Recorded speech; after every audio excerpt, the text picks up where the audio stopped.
নির্বাচনের পর জামায়াত ইসলামীর সঙ্গে ঐক্যমতের সরকার গঠনের সম্ভাবনা নাকচ করে দিয়েছেন বিএনপি চেয়ারম্যান তারেক রহমান। 6 ফেব্রুয়ারি বার্তা সংস্থা রয়টার্সকে দেয়া সাক্ষাৎকারে তিনি বলেছেন, তার দল এককভাবে সরকার গঠনে সক্ষম হবে, এ বিষয়ে তিনি আত্মবিশ্বাসী। 2001 থেকে 2006 মেয়াদে একসঙ্গে সরকার পরিচালনা করা জামাতের সঙ্গে আবার ঐক্যমতের সরকার গঠনের বিষয়ে প্রশ্ন করলে তারেক রহমান বলেন, আমি কিভাবে আমার রাজনৈতিক প্রতিপক্ষের সঙ্গে সরকার গঠন করব? তাহলে বিরোধী দল কে হবে? তিনি বলেন, আমি জানি না তারা কয়টি আসন পাবে, তবে তারা যদি বিরোধী দলে থাকে তাহলে আমি আশা করি তারা একটি ভালো বিরোধী দল হবে। ধানের শীষ আগামী 12 তারিখে নির্বাচনে জয়যুক্ত হলে পরে বিভাগ গঠন করলে যদি এলাকার মানুষের উপকার হয়, বিভাগ গঠন করলে যদি মানুষের সমস্যার সমাধান হয়, তাহলে ইনশাল্লাহ জনগণের সেই দাবি বিএনপি পূরণ করবে। প্রিয় ভাই বোনেরা, অনেক সমস্যার কথা আমরা শুনেছি।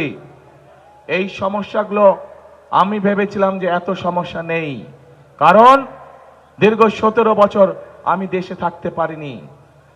আমরা দূর থেকে শুনেছি প্রত্যেক এলাকায় বলে অনেক উন্নয়ন হয়েছে, কিন্তু যদি উন্নয়ন হয়েই থাকে তাহলে প্রার্থীরা কেন এত সমস্যার কথা বলল? তার মানে কি উন্নয়নের ফাঁকা বলি ছিল এতদিন? তাহলে প্রিয় ভাই বোনেরা, এখন সময় এসেছে আপনারা যে অধিকার ফিরে পেয়েছেন, যে অধিকার আপনাদের কাছ থেকে গত 1 যুগেরও বেশি সময় ধরে কেড়ে নেওয়া হয়েছিল, সেই অধিকার বাংলাদেশের মানুষ ফিরে পেয়েছে। এবং সেই অধিকার আদায় করার মাধ্যমে, অর্থাৎ আগামী 12 তারিখে বাংলাদেশের মানুষ তাদের সেই উদ্ধারকৃত অধিকার প্রয়োগ করার মাধ্যমে দেশের মানুষ। বিএনপি নেতাদের বরাত দিয়ে রয়টার্স লিখেছে, সংসদে 2/3 বেশি আসন পাওয়ার ব্যাপারে আত্মবিশ্বাসী তারা। নির্দিষ্ট সংখ্যা বলতে অস্বীকৃতি জানালেও তারেক রহমান সাক্ষাৎকারে বলেন, আমরা নিশ্চিত সরকার গঠনের জন্য আমাদের যথেষ্ট আসন থাকবে।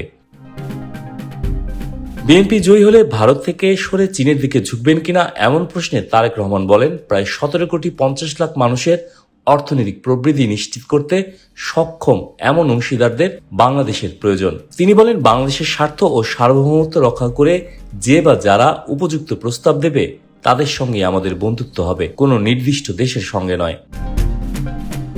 বিএনপি ক্ষমতায় গেলে শেখ হাসিনার সন্তানরা বিদেশ থেকে ফিরে রাজনীতিতে অংশ নিতে পারবেন কিনা এমন প্রশ্নের জবাবে তারেক রহমান বলেন, যদি জনগণ কাউকে গ্রহণ করে, মানুষ যদি তাদের স্বাগত জানায়, তাহলে রাজনীতি করার অধিকার সবারই আছে। রোহিঙ্গা প্রত্যাবাসন বিষয়ে এক প্রশ্নের জবাবে বিএনপি চেয়ারম্যান বলেন, আমরা চেষ্টা করব যেন তারা নিজেদের দেশে ফিরে যেতে পারে, তবে সেখানে তাদের ফেরার মতো নিরাপদ পরিস্থিতি থাকতে হবে। যতদিন না নিরাপদ হয় ততদিন তারা এখানে থাকতে পারে।